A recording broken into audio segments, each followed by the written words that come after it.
ఉచితాలు ఇంకెంత కాలం అంటూ కేంద్ర ప్రభుత్వాన్ని సుప్రీంకోర్టు తాజాగా ప్రశ్నించింది.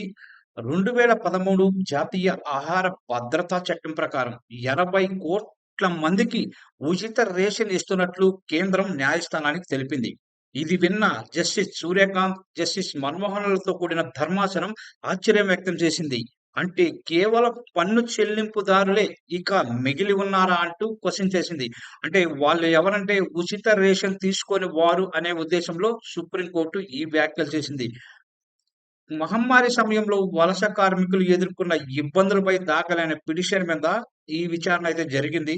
విచారణ సందర్భంగా ఉద్యోగ, ఉపాధి అవకాశాలను సృష్టించడం, సామర్థ్యాన్ని పెంచాల్సిన ఆవశ్యకతనైతే సుప్రీంకోర్టు తాజాగా నొక్కి చెప్పింది. మహమ్మారి మొదలైనప్పటి నుంచి వలస కార్మికులకు ఉచిత రేషన్ లభిస్తుందని, దీనికి బదులుగా వారికి ఉపాధి అవకాశాలు కల్పించడం, వారిలో నైపుణ్యాభివృద్ధిని పెంపొందించడం వంటి చర్యలు చేపట్టాల్సిన అవసరమైతే ఉందని సుప్రీంకోర్టు కేంద్ర ప్రభుత్వానికి స్పష్టం చేసింది. 2013 నాటి జాతీయ ఆహార భద్రతా చట్టం కింద ప్రజలకు ఉచిత లేదా సబ్సిడీ రేషన్ అందజేస్తున్నట్టు కేంద్రం ఇచ్చిన సమాచారంతో సుప్రీంకోర్టు అయితే తీవ్ర ఆశ్చర్యం అయితే వ్యక్తం చేసింది.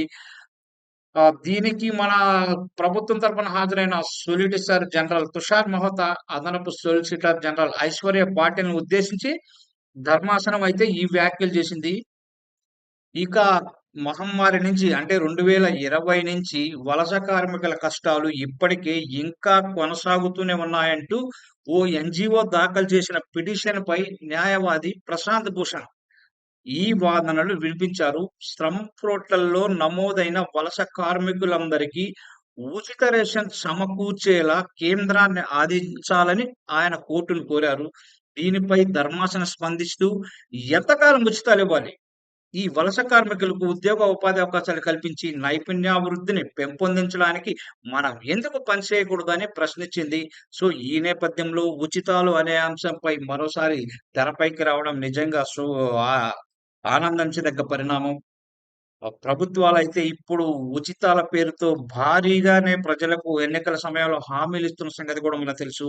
సో, దీనిపై కూడా సుప్రీంకోర్టు విచారణ చేపట్టి దీనిపై కూడా ఒక నిర్ణయాన్నయితే ప్రకటించాల్సి ఉంటుంది.